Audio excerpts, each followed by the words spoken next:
Andrew, I suppose we were at. Sorry, is there a split screen there? Is that just my end? Is it? We were recording this end. Is it Simon? Yeah, I can see Simon here. Anyway, Andrew, I suppose we were at training this morning, and a welcome sight to see Johnny Sexton, not just at training, but seemed to take a fairly decent active part in some of the drills.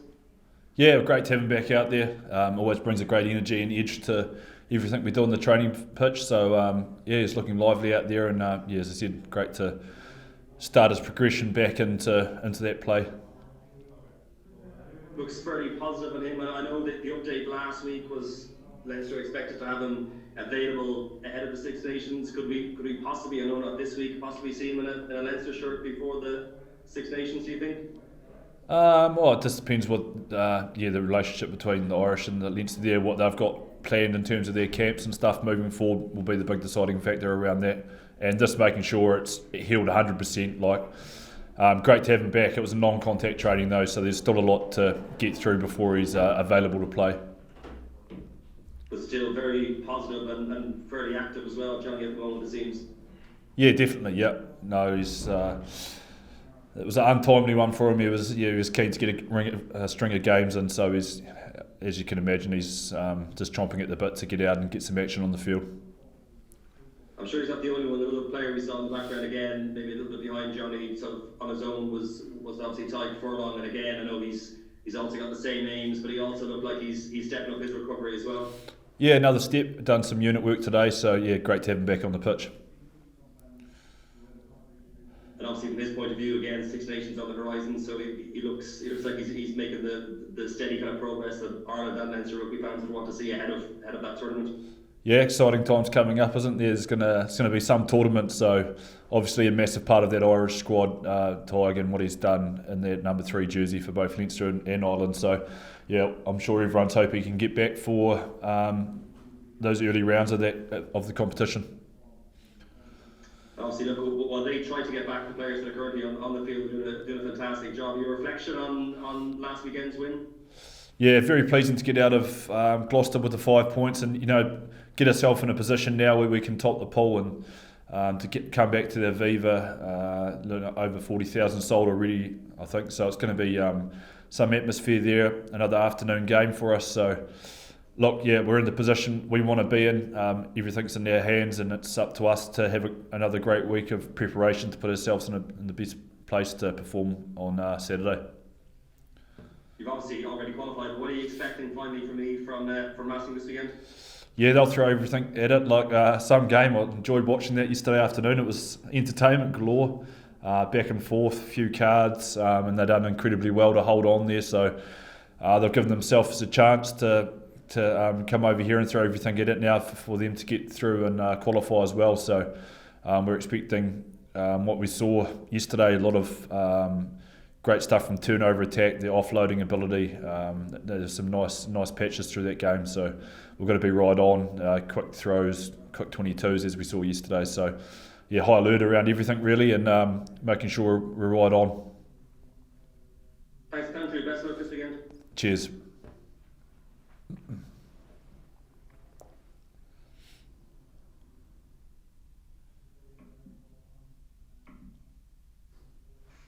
Hi Andrew, Jerry Corey here, Dublin City FM. Just wondering, with racing coming in this weekend, and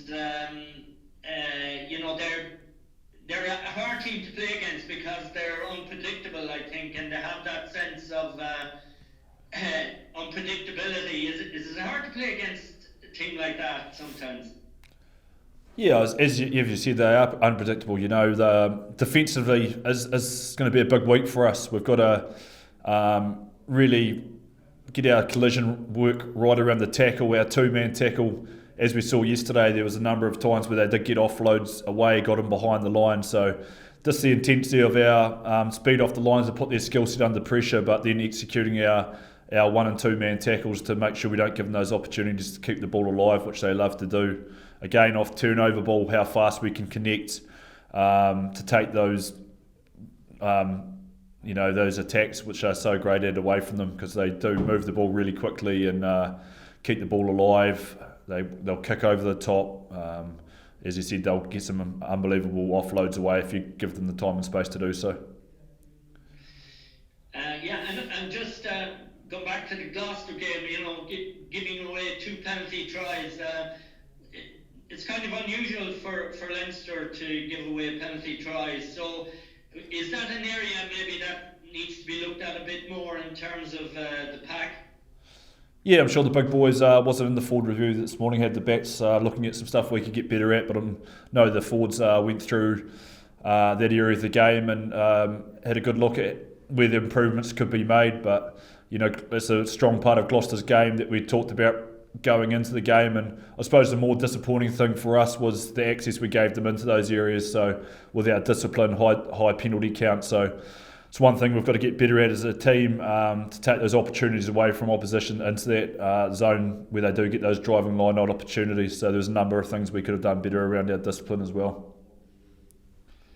And finally for me, getting through to the knockout stages, and hopefully it all goes well, and the path is there to go straight through, hopefully to the final in the Aviva. So that's it's a carrot, quite a nice carrot for Leinster Rugby to have ahead.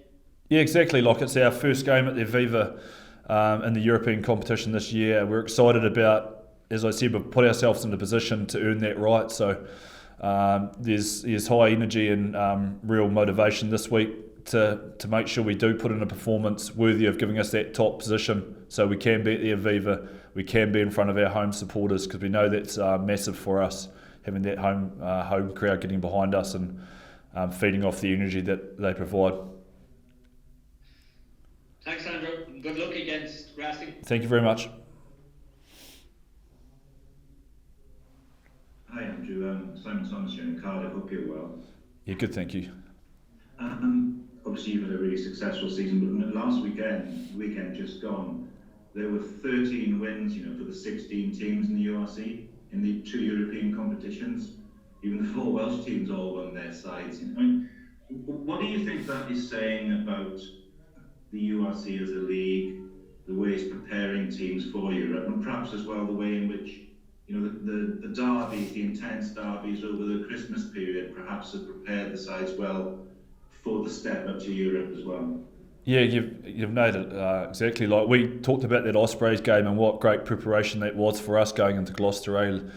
You've seen the improvement in form they've had. They're a quality side, and the standard we've had across all our games. You touched on the Interpros there, but we've had a number of other tight games right throughout the league.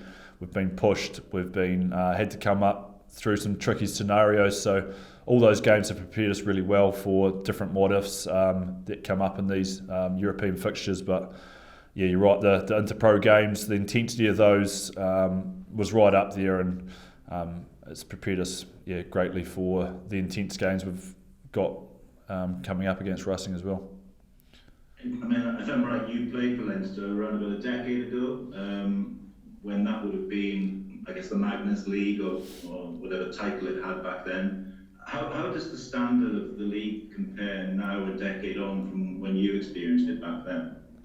Yeah, I suppose having the added element of the African teams that have come in, they've been really competitive and added a new dimension to the competition. When I think back to the Interpro fixtures that we had, again, they were all tight, intense affairs. I can remember, some pretty tight games up in Ravenhill and down in Munster with my games that I played in. So I think the added dimension of the South African teams has definitely increased the strength of the competition, and you can see with those South African teams how well they're doing in the Europe competition now as well. And I guess as well they're also involved in Europe now in the Champions Cup and the Challenge Cup.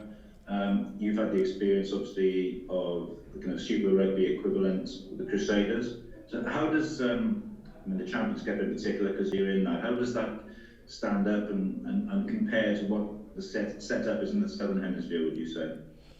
I love the Champions Cup. I think it's a great competition. The excitement it brings, again, all the competitions together. I think it's the premier club competition in the world. So yeah, I'm excited to be part of it here and watching the games and feeding off the energy that it provides, and just all the different styles of rugby going head to head against each other. It's great to see, and as a coach, it keeps you on your toes, having to preview different styles of play week in, week out, which I'm enjoying. Lastly from me, Arsenal about a decade ago went through a Premier League season without losing a game, and they were dubbed the Invincibles. Do you think it is possible, given how hard you said the competition is, that for you to go through this season without losing a game? Is it possible? Well, we'll have to wait and see. Anything's possible. Anything's possible. I think the focus for us is always week to week, and I know it's a bit of a cliche, but we see massive growth in our game still. So we had a great discussion in a review today around everyone taking ownership in the areas around where that growth is. So we're constantly looking for those little areas as we've talked about before, but week to week, and we'll just keep chipping away and taking the wins and as we go through, see how we go. Talk again at the end of the year. That's lovely. Thanks a lot for your time. All the best this weekend. Cheers. Hi Andrew, it's Tony tonight here in RTE. How are you? Good, thank you.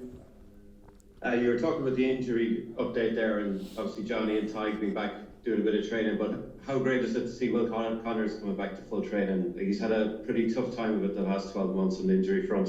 Yeah, he's incredible, man. It's great to have him back out there. The boys are all a bit worried with his tackle. He bloody goes in hard, the young lad. He fires in at some ankles. So all the boys are on high alert around Will at the moment with all the energy he's got coming back into training.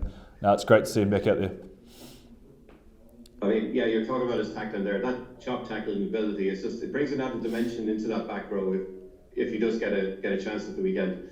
Yeah, he's it's so good. The speed he gets people to floor and the opportunities that presents around it to get the ball back through poaches and barges, etc. So, as I said, it's been awesome to have him back on the field, and he's loving it, obviously.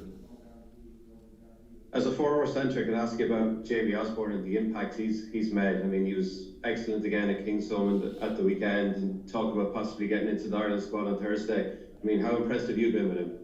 Yeah, hugely impressed. He's just been growing week to week, really, and we've talked about how rounded it is as a player. That left foot is a huge weapon for us as a team. The length he gets on that, but so much more in terms of his distribution. Short pass and long pass is very good.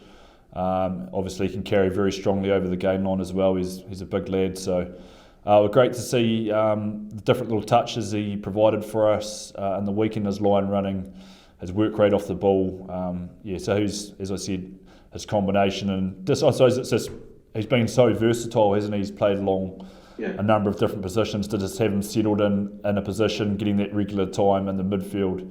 It's always helpful for players again to build combinations and etc. and just get that consistency in one position, which has been great for him.